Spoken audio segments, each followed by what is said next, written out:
안녕하세요. 일본의 소식을 쉽고 빠르게 간추려서 전해드리는 오늘의 일본입니다. 9월 21일 월요일 오전 뉴스 보내드리겠습니다. NHK 보도에 따르면 20일 도쿄에서 162명, 카나가와 60명, 사이타마 16명, 치바 35명, 오사카 59명, 아이치 33명, 후쿠오카 7명의 감염이 확인되는 등 총 480명이 확진 판정을 받은 것으로 파악되었습니다. 일본 내 감염이 확인된 사람은 79,260명이며 요코하마 크루즈선을 포함하면 총 79,972명이 감염된 것으로 파악되었습니다. 한편 아이치에서 2명, 효고와 후쿠이에서 각각 1명, 이렇게 총 4명의 사망이 발생하였으며 누적 사망자는 일본 내 감염이 1,507명, 요코하마 크루즈선 승선자를 포함하면 전체 1,520명이 되었습니다.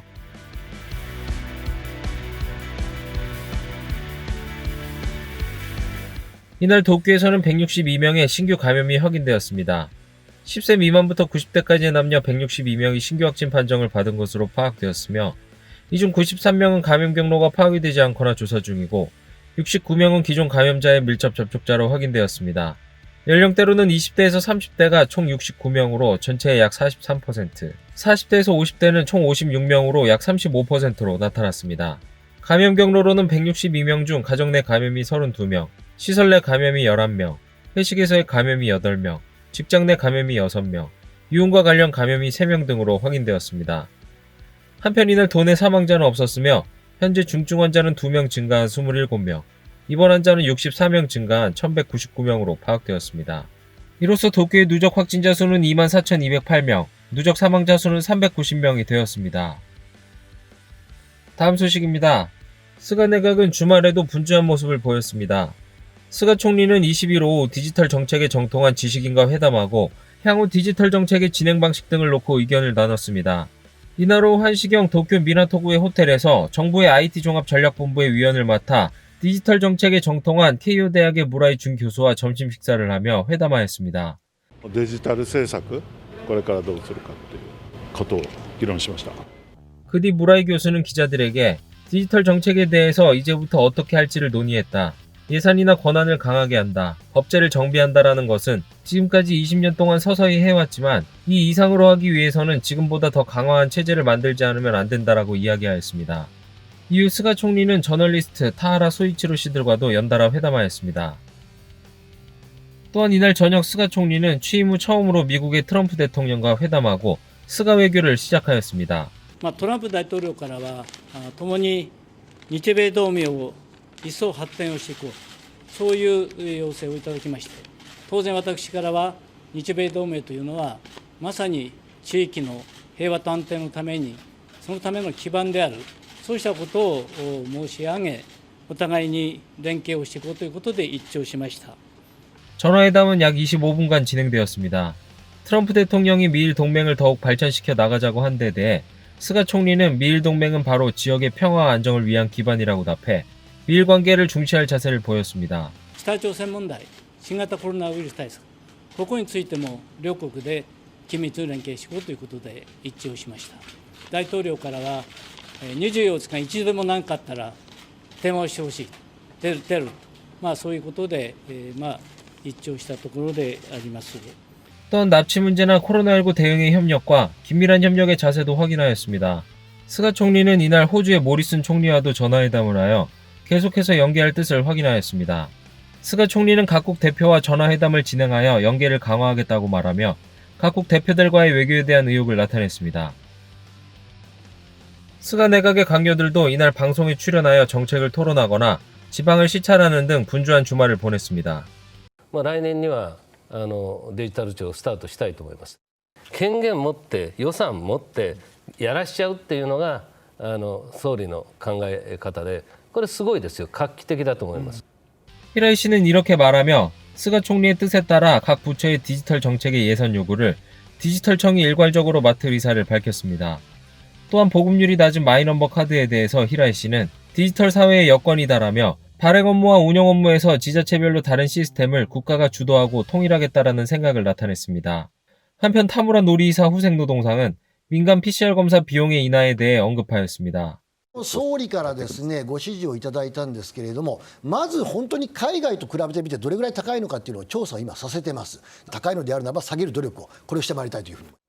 또한 타무라 씨는 독감과 동시에 유행이 우려되는 계절을 앞두고 항원 검사 키트를 사용하여 하루 20만 건 정도의 검사가 될 수 있는 체제를 11월부터 만들겠다고 밝혔습니다. 한편 니시무라 경제재생 담당상은 이주의 촉진이나 기업을 유치하고 있는 후쿠오카현의 오가와 지사와 회담하고 지방의 디지털 환경 정비를 지원하겠다고 강조하였습니다. 地方への移住また本社機能の移転このコロナを機にですねさらに進めていくことができればそのための支援策についても検討していければというふうに考えております。 니시무라 씨는 코로나19 바이러스의 감염 방지책으로서 텔레워크를 도입하여 코스트 삭감과 다양한 근로 방식의 실현을 목표로 지방 이주와 본사 기능 이전의 분위기가 고조되고 있다고 말하였습니다. 또한 그는 광인터넷이나 지방의 디지털 환경 정비에 대해 경제재정 자문회의나 미래 투자 회의에서의 지원 방안 논의를 진행하겠다는 뜻을 밝혔습니다. 다음은 요미우리 신문의 여론조사 소식입니다. 스가 내각 출범에 따른 여론조사에서 스가 내각 지지율은 74%로 나타났습니다.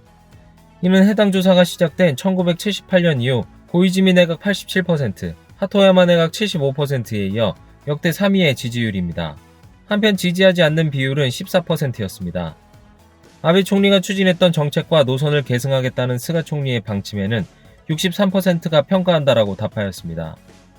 정당 지지율은 자민당이 47%로 지난 조사보다 6%포인트 상승하였으며 입헌민주당은 4%로 합류신당 창당 전의 입헌민주당 지지율과 같았습니다. 한편 무당층은 37%로 나타났습니다. 중의원 예산 총선거의 시기에 대해서는 임기 만료까지 실시할 필요는 없다가 59%로 전의 조사보다 4%포인트 상승하였으며 내년 상반기는 21%, 금년 중은 13%로 나타났습니다.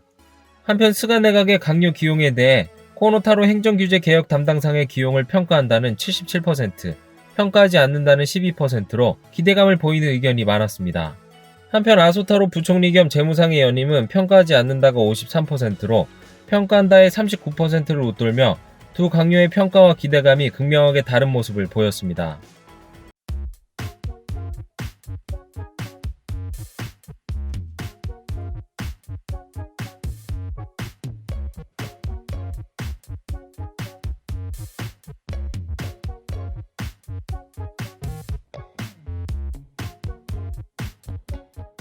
이제 은퇴해야만 하고 시켜야만 한다.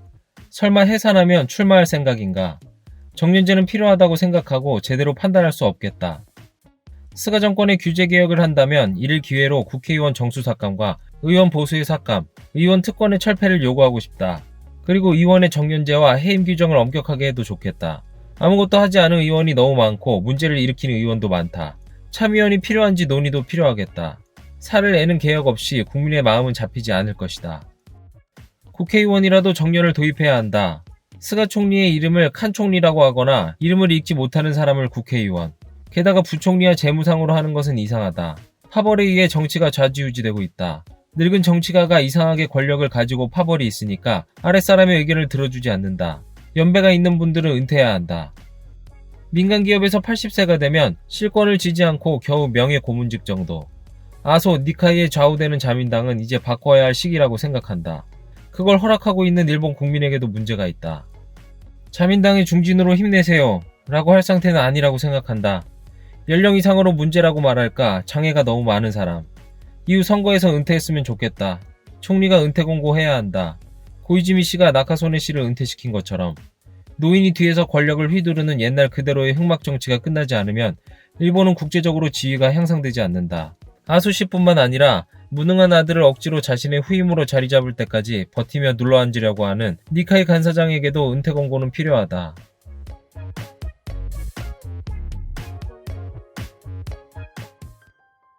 다음 소식입니다. 코로나19 바이러스의 영향으로 수입이 감소한 사람이 국가로부터 당장 생활비를 빌릴 수 있는 제도로 올해 3월부터 대출 건수는 107만여 건에 이르는 것이 확인되었습니다.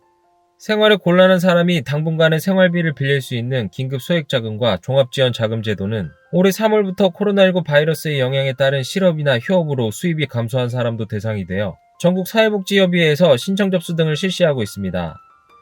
호생노동성에 따르면 신청 건수는 올해 3월 25일부터 이달 12일까지 111만 5,868건이 되었으며 이 중 지급이 정해진 것은 107만 2,646건으로 금액으로는 3,524억엔가량에 달하였습니다.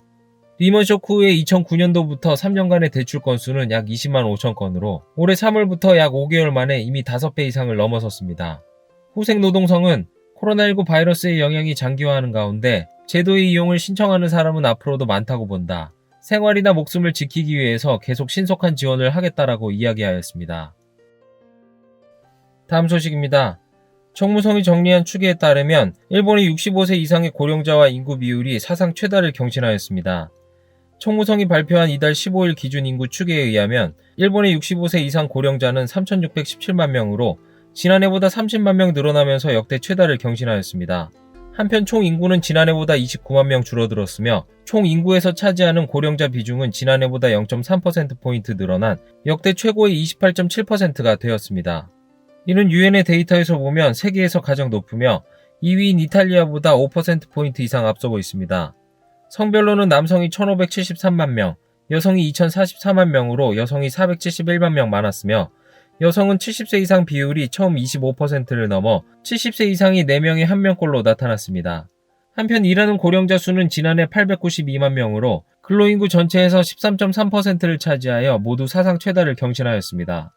또한 고령자 취업률은 24.9%로 8년 연속 증가하고 주요국 중에서도 높은 수준인 것으로 나타났습니다. 다음 소식입니다. 코로나19 바이러스의 감염 확대로 외출을 자제하는 경향이 강해지는 가운데 편의점 업체는 스마트폰 앱에서 주문된 상품을 자택 등으로 배달하는 서비스를 강화하고 있습니다. 이 중 로손은 배달 대행 서비스 우버이츠와 손잡고 매장에서 판매하고 있는 300종류의 식료품이나 일용품을 고객의 집과 근무처에 배달하고 있습니다. 이 서비스는 올해 3월 도내 14개 점포에서 시행하였으나 코로나19 바이러스의 감염 확대로 수요가 늘면서 이달 15일까지 22개 도도부현에서 1,100여 개 점포까지 확대하였습니다. 동사는 집 밖으로의 외출 자제 등으로 일용품뿐만 아니라 술이나 안주도 팔리고 있어 대상 점포를 더 확대할 계획입니다. 패밀리마트도 우버이츠에 의한 배달을 실험적으로 실시하는 한편 세븐일레븐 재팬은 인터넷에서 주문한 상품을 계약한 물류회사가 배달하는 서비스를 올해 7월부터 도내의 일부 점포에서 시작하였으며 내년도 이후 전국에서 1,000개 점포 규모로 확대할 계획입니다.